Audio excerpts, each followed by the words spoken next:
Welcome to the Build on Beauty podcast, where beauty is born skin deep. Now, here's your host, author, speaker, entrepreneur, Cornell Jermaine. Thank you so much for joining us today. I have a special guest with me.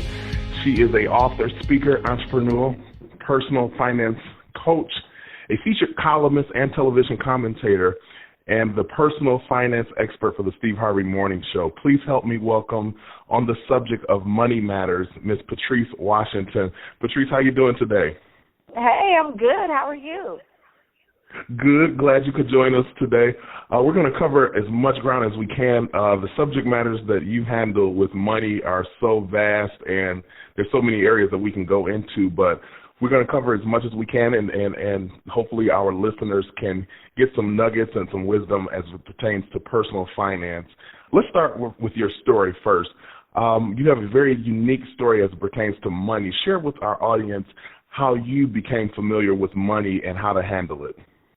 Well, I don't know how unique it is, Cornell, because if your listeners are probably like me, many of us didn't learn about money at all when we were growing up. Like, we didn't have any, let's sit down at the dinner table and have a conversation about the stock market and all those things. I knew none of that.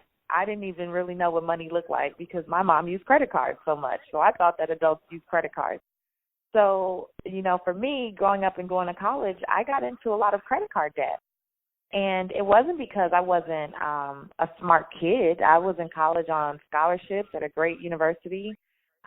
Worked full-time and was a business major even, took finance classes, but still didn't understand basic personal finance and how that mattered, in my life. And so when I graduated from college, Cornell, I realized, ma'am, you've racked up $18,000 of credit card debt. Not out shopping, not out wilding out, just everyday living for 4 years on that college campus. You racked up $18,000.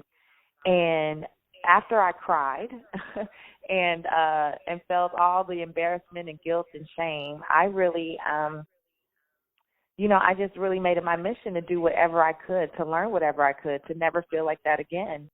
And in doing the work, I realized about my past, about my upbringing, and how that affected me. And I just made a decision that I was sick and tired.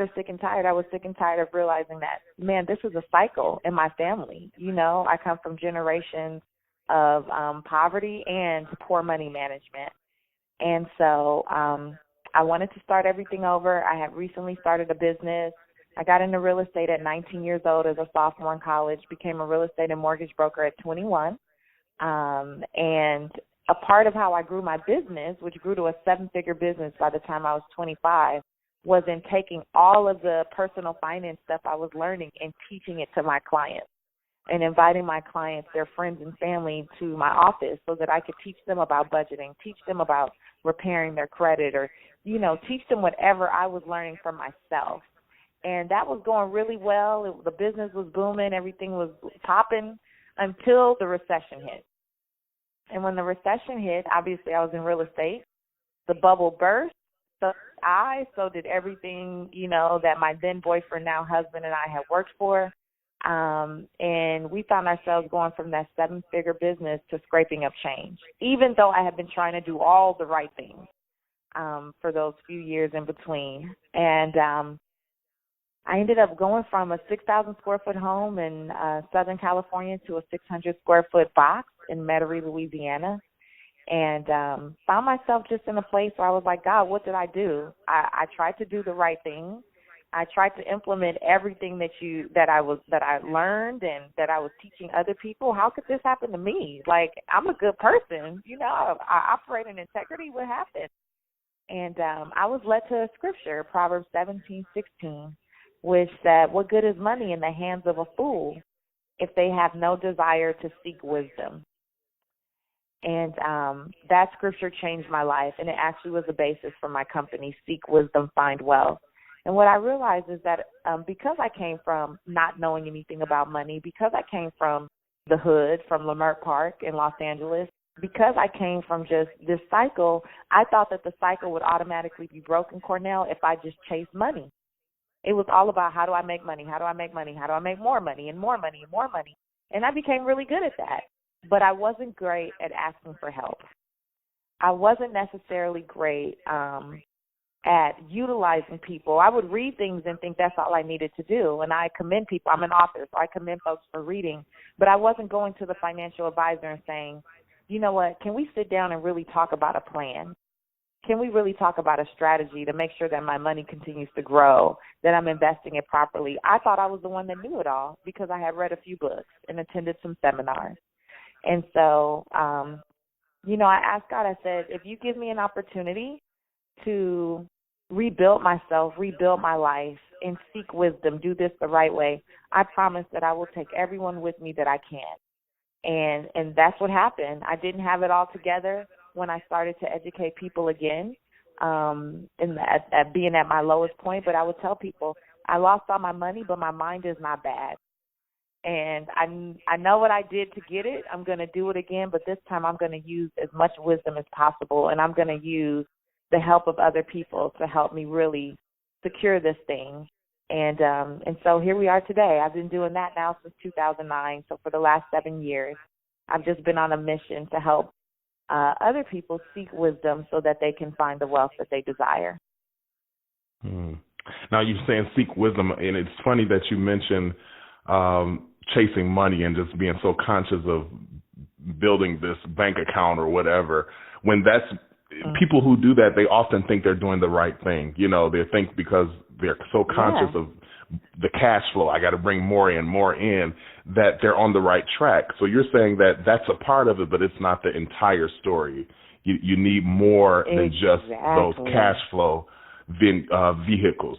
But, let's think about it. Let's think about all the people that we see out in social media or we see in the media, the actors, the entertainers, the celebrities, the sports, sports figures and all that. Look how many people come up on millions of dollars. They earn millions and millions of dollars, but then we still see them filing bankruptcy. And we still see them, foreclosing. We still see them having tax issues. We still see the repossession. So it's not the money, right? So that's how you know that the recipe cannot be more money plus more money equals everything will be fine. That's not it. People make more and more money and still end up in these situations. And the thing is, you can make all the money in the world, but if you don't have the wisdom, and wisdom goes beyond knowledge. Knowledge is just the information, which is what I had early on. But I didn't have the wisdom. Knowledge is, okay, get the information. But wisdom is knowing how to apply the information that you have and when to apply, and with whom should you apply it. Wisdom is much deeper. And so we're a society that likes, to look at people live large and flashy and all that. But we don't know if they're exercising wisdom, if that makes any sense at all. So it's we got to look at that. We see it all the time, but we have to pay attention. It's definitely more than making more money.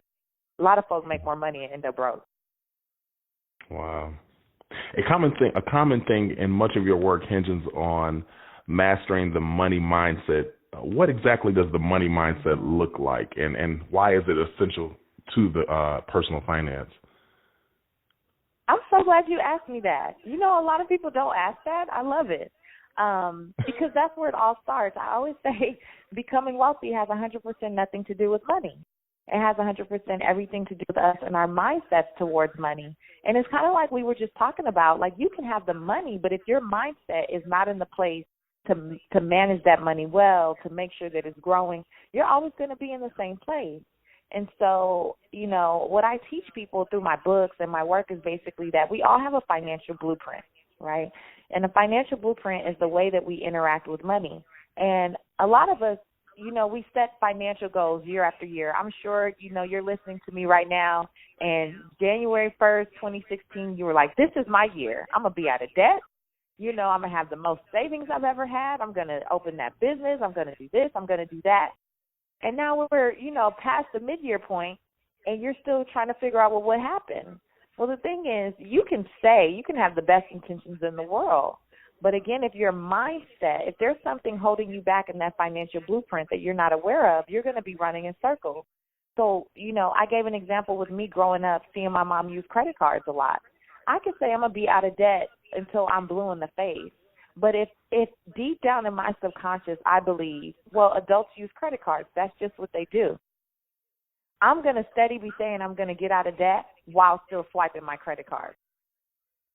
And those two things don't go together, right?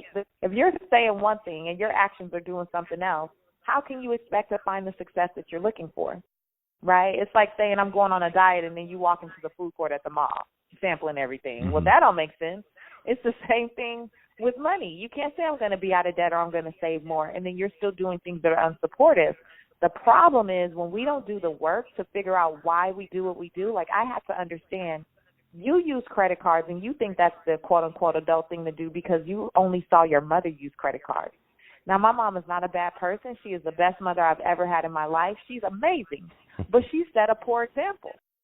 And at the end of the day, we naturally, for most of us, gravitate towards what we saw in some form or fashion. And until you recognize it, you can't recondition it. So you have to look at, well, what did I hear about money when I was growing up? Some people think, honestly, that misquoted Bible scripture, well, money is the root of all evil. So if you heard that all while you were growing up and in the back of your mind you tucked that away, you are the one who likes to give your money away, even to friends and family that don't deserve it. You're always finding a way to lose money because you don't want to be the one with all the money. You'll look evil.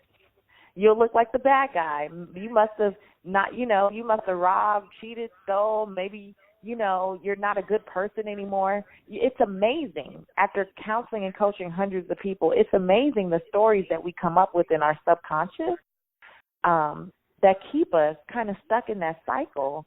And so that's why I talk about your mindset. You have to replace those things with something else. If you truly believe, at the heart, in your heart, that money is the root of all evil, until you change that, until you affirm something different, until money just becomes a tool to help you live out your God-given gifts or your God-given purpose, you're always going to find yourself finding ways to give that money up because you think it's evil. So until you replace your feelings about money with something else, you're gonna stay stuck in the cycle. So the mindset is such a big piece because, like I said, you can have all the best intentions of the world, but if you're not willing to do the work to figure out, well, if I believe that, why am I doing something different, or this is what I want, if I want to go left, why do I keep going right? You're going to be stuck. Now we know that mindset is important, but I'm curious, how do you feel about relationships? Do you feel your direct circle is a direct indication of your financial future or destiny? What is your take on that? Absolutely. Relationships matter. Relationships matter so well. I mean, think about it right now. Most of us live where we live, we drive what we drive, we do the activities we do because there's someone in community with us that either is doing that or has said that that's what they want or that it's okay, right? So relationships mean so much. I dedicate, and Real Money Answers for every woman and Real Money Answers for men, I dedicate an entire section of relationships and money. And I'm so glad you said just your circle, not necessarily your romantic relationship, because that's one, right? So we talk about your honey and your money and, your spouse and all those things, or your significant other. But it's also friends and family. It's also, I tell people all the time, my 4 steps are creating wealthy habits, earning more money, managing that money wisely, and then the 4th one is communicating, relationships and money and how we communicate with others, right? And I always tell people, you can get those first 3 right. You can have your mindset on point. You can, be using your gifts to earn more money, and then you could be managing that money wisely. But if you don't know how to say no, if you don't know how to have uncomfortable conversations, sometimes that's what it takes. If you're not willing to have somebody be mad at you for a little bit because you done told them, no, I can't help you, or no, I can't lend you any more money, or no, I can't go out with you this Friday night because it's not in my budget, or no, whatever it is, if you cannot get comfortable having those types of conversations, you are always going to be stuck in a financial rut. And I've seen it time and time again with folks that, I have past clients making 6 figures, nothing to show for it. Why? And I'm not even talking about them shopping. I'm talking about them thinking that they have to, every time you go out, you got to be the one to pay for everybody. You got to be the one that shows like, oh, I got it. So I got it. I'm buying drinks. I'm buying rounds. I get the bottle. I got dinners on me, and it's like you have to look at that. What is the mindset that helped produce that? Well, for me to be whole, I have to buy my friendship. Oh, because it gets deep like that, right? And that's where the whole relationship and money piece comes in. Or I have clients before, they didn't come from money, but they ended up going to a school, let's say, where they are surrounded by friends who come from, a family that had a good upbringing or had, money. And they feel like to keep up, I have to dress like them. I have to buy the same cars. I have to do this. I have to do that. A lot of people talk about keeping up with the Joneses. It's not, folks don't do that just because. It's usually that you're trying to fill a void, or you believe that if you don't, people won't like you. They won't want to hang out with you. They'll make fun of you. There's a lot of things. It goes so deep. I talk a lot about that in the relationships and money section because that's probably one of the biggest barriers. People think, oh, I don't know how to budget. Nah, girl, it don't have nothing to do with budgeting. You don't know how to be okay with what you have and stay in your lane. It has nothing to do with budgeting. Or you don't know how to tell that family member that keeps coming to you on the first of every month acting like their rent caught them by surprise, even though they was clubbing the other night. You don't know how to tell them, you know what, your lack of planning is not my emergency. And I love you, but I can't help you. I can't keep doing this with you every other month, right? You have to be okay with saying no. In a lot of different areas where relationships make a big difference, And that's why, that's why I really try to teach people about setting boundaries and barriers. Like my husband and I don't lend money to family. Yeah. We don't. And I know that we the ones that got it. We're the ones that look like we got it, and people see me on television, or my husband is in entertainment and he's got some shows on the air and stuff, and people are like, oh, well, y'all got it right. And the way that we keep it is not giving it to irresponsible people. Now, I'm not going to call them irresponsible to their face, but right. What we do say is, because we love you, we don't ever want money to come between our relationship. So what we could do is offer you a one-time gift of, and we have our dollar amount that we're comfortable with saying, okay, we can offer you a one-time gift of. Now, if my one-time gift is $200, I don't care if you need $10,000. All I can contribute is $200, because that's enough for me to give it to you, not feel some kind of way if I see you in new shoes or a new car or something. I'm going to give it to you. We're going to say it's a one-time gift, and then not to come back to me. And that's for my friends and family that are the irresponsible ones. Now, it's different. When I lost everything, my brother let me sleep on his couch for 3 months. I was in Atlanta sleeping on my brother's couch with my daughter, with my baby, for 3 months. Now, my brother knows that ordinarily, all things equal, I'm a responsible person. And there's a difference between someone who's typically responsible and they truly fall on hard times and someone who's made live and bootleg their lifestyle. Those are two different things. And you have to treat those accordingly. Yeah, I have a philosophy: only lend what you're willing to lose. Because most times that I'm gonna pay you next week when I get my check, or I got income tax coming. Most time that money you never see it again. Right. Wow. In your book, Real Money Answers for College Life and Beyond, you speak about fun money management tips for college kids. Give us a few of those tips. What can college kids do to start building wealth for themselves? Oh, that's a great question. Well, one of the first things, I'm really big on this, and I really became bigger on this topic since writing that book. Because I've been talking to a lot more millennials and young people who are just getting out of college. And one of the things that I'm really harping on with them is being okay with negotiating their first salaries. Like, that is a big one. I know that we live in a time when people are like, if you could get a job, just take a job, right? But the reality is, when you don't know how to negotiate, that first salary might determine what you're making for 10 years from now. So right now you may feel like, oh, it's not a big deal because I'm only 22, I'm 23, I'm 25. But 10 years from now, you're going to be in your 30s. You might have someone else you're responsible for. You might have a child. You might have other things going on. And if you are not comfortable with, speaking up a little, not saying if it's your first job that you are worth, $1 million, because let's be clear. I believe in putting some time in, putting your work in, and showing your worth. But at the same time, we have to become okay with negotiating. I think even younger, because that follows you into adulthood. I can't tell you how many adults I have coached and counseled that are afraid to ask for what they're worth. And they've been on jobs for 10 years, 12 years, 15 years, and haven't asked for a raise, or have only taken the raise that was given to them, or been forced into positions that didn't fit. And so for me, going back to that whole mindset thing, I want younger people to be in the mindset that you have to ask for what you want. One of the reasons that we have such a large wage gap in this country, and particularly amongst women, are because we don't ask for what we want. We don't assert ourselves. We're not bold enough to say this is what we've done. And if you're just starting out and you feel uncomfortable with that, I would even say, let me encourage you to start to track what your professional successes are. So beyond the degree, folks got degrees and all that. Okay, great. Beyond that, what contributions have you been able to make to an organization? What awards have you received? What trainings have you done? What certifications have you completed? Don't take those for granted. Start to keep a brag binder. I call it a brag binder.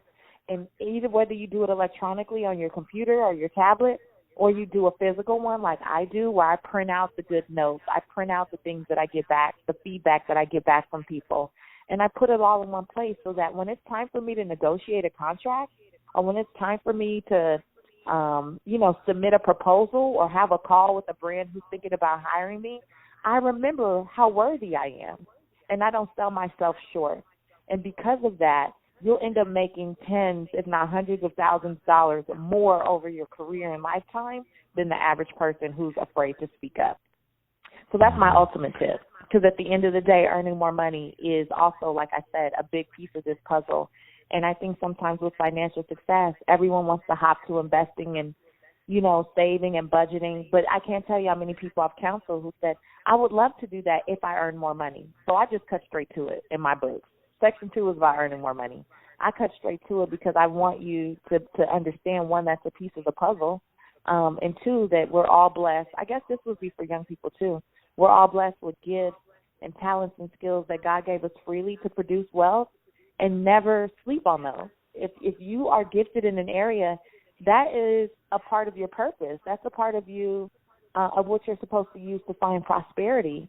And so many of us never tap into that, and then we find ourselves dormant or lacking, in our finances and stuff. But for me, it always comes down to using your gifts and getting clear about what those are so you can really tap into that. So those will kind of be two. Speaking of using your gifts, you really hone in on monetizing on your gifts.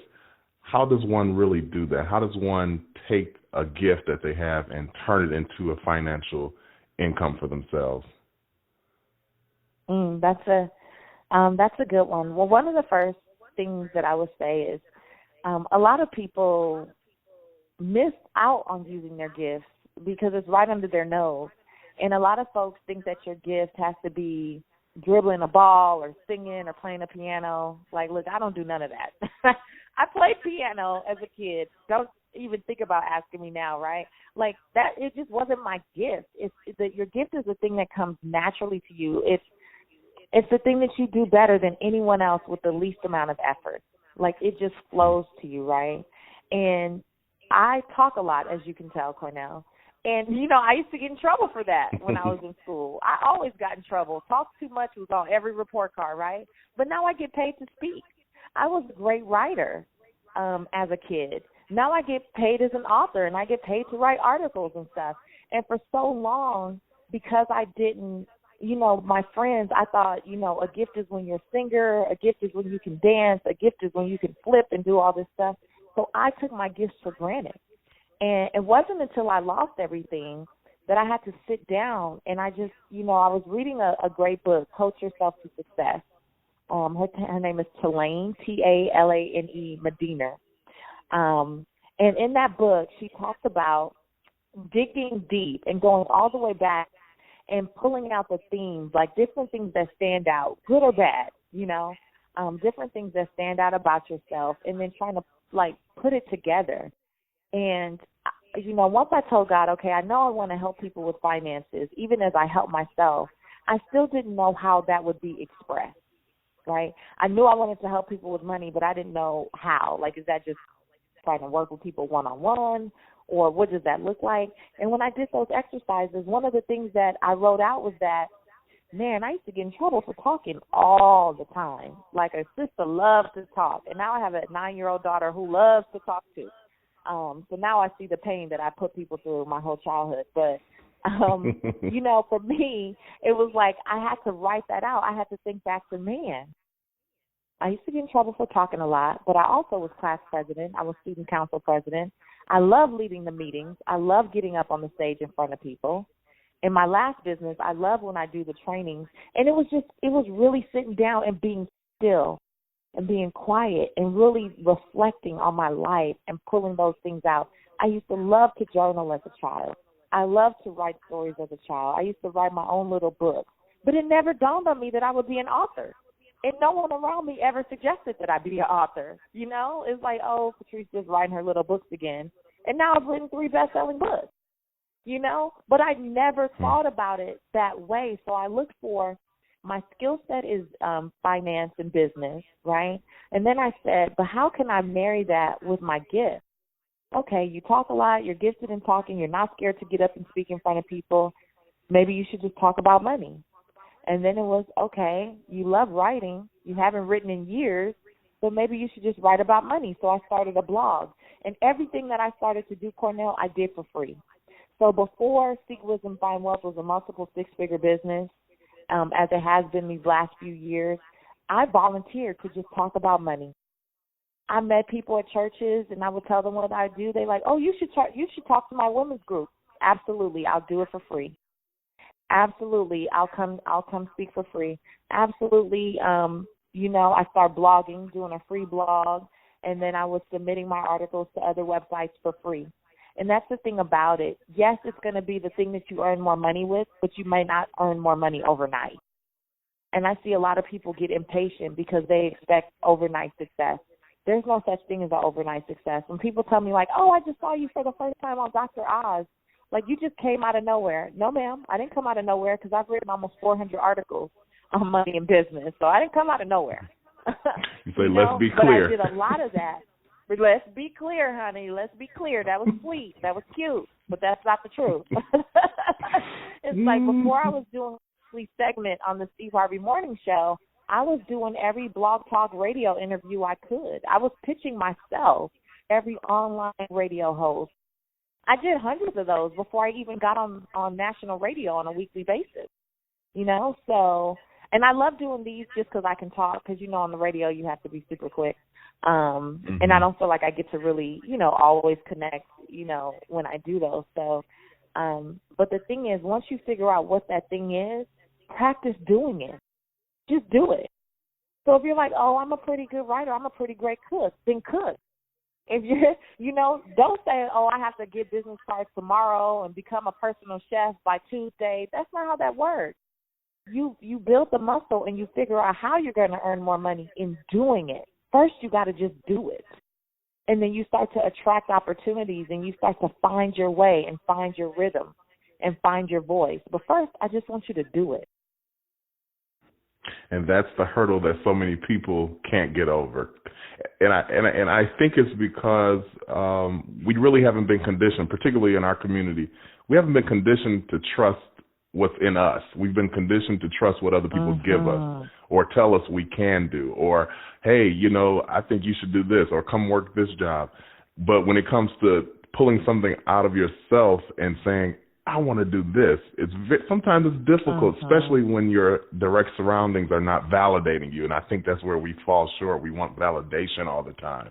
What does so-and-so say? Well, forget about what they say. What do you say? And it might not be complete right now. You may just have a glimpse of it as you walk it out. Then it becomes clearer, like what it is that you should be doing and what your specific niche is. So, wow, I can talk about this stuff all day, and I know you can too. Wow. Let me tell you one affirmation that I want your listeners to know. This is what helped me. I am who I say I am. You are who you say you are. Any vision, any piece of the vision, I didn't know I was going to be doing all the stuff that I do today in 2009. I had no idea. But any piece of the vision that God gives you, remember He gave it to you. He didn't give it to everyone else. My parents didn't understand what the heck I was doing. They thought I wasted their money going to college. Like, what is she doing? Why, like, go back to school or do this? They didn't get it. Today, do they get it? Absolutely. Today, are they proud? Yes. But if I was waiting for my parents' validation in 2009, we would not be here today. So understand, like you said, Cornell, you're waiting for validation. You don't need anyone else to validate your vision except for the Creator who gave you the vision and placed it on your heart. Once you feel in your soul, I am doing what I am supposed to be doing, you keep doing it and you keep figuring, it's going to be trial and error, but show yourself grace. Be flexible and be willing to enjoy the ride, enjoy the journey, and stay committed to the vision, but do not stay attached to how you get there or who is on the ride with you. I love that. Stay committed to the vision, but not attached to how you get there or who rides with you. I think that's the perfect place to end. That's a place of Selah, as you would say. Well, Patrice, it's been real. I've loved talking to you, and we'll have to connect again. And thank you so much for joining us. I really appreciate it. Well, this has been the Build on Beauty podcast, where beauty is born skin deep. I'm your host, Cornell Jermaine. Until next time, let your soul be made whole. Take care. Thank you for listening to the Build on Beauty podcast. For more information about our host, please visit cornelljermaine.com.